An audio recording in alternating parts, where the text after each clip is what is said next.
Alright, we got good news here, Sarah. We both came to the same answer on 10 and 10. You just broke a lot of rules getting there.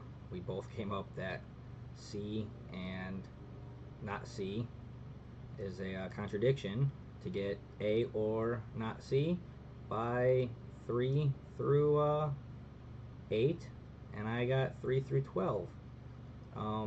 And if you see here, you use conjunction correctly, which is awesome. So it's in there. It's your brain can do it. So you know the rules, you just didn't do it. So that's great news.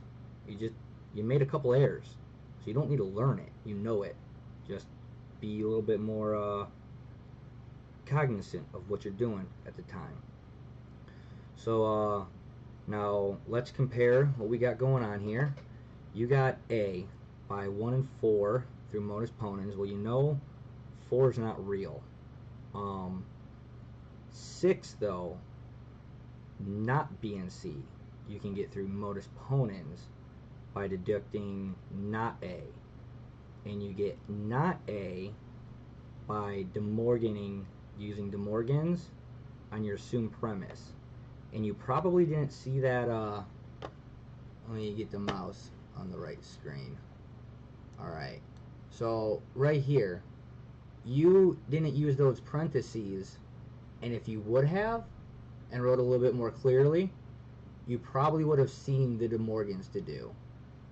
And doing that De Morgans, bam, you would have seen the not A, and then you would have seen the modus ponens right there, and then gotten a not B and C, instead of trying to somehow get a B and C and doing a modus tollens to get A, which would have been a not A. And again, you're skipping a double negation move. In my book, totally cool. In the teacher's book, maybe not cool.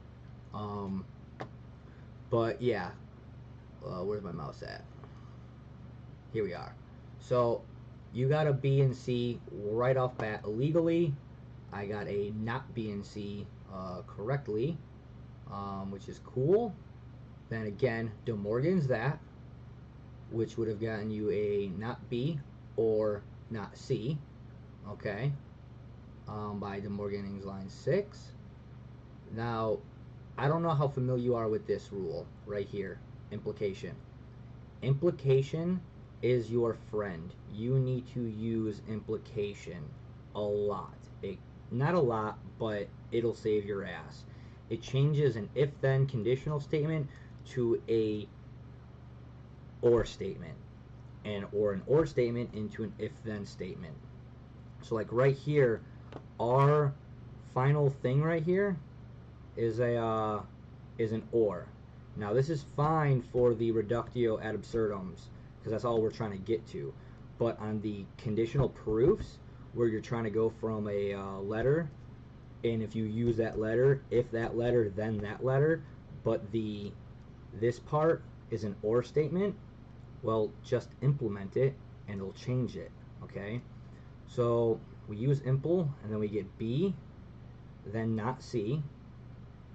Again, refer to page 93. Look at those rules, get familiar with them. Now, modus ponens by 8 and 2. We have this here. Now what's line 2? B.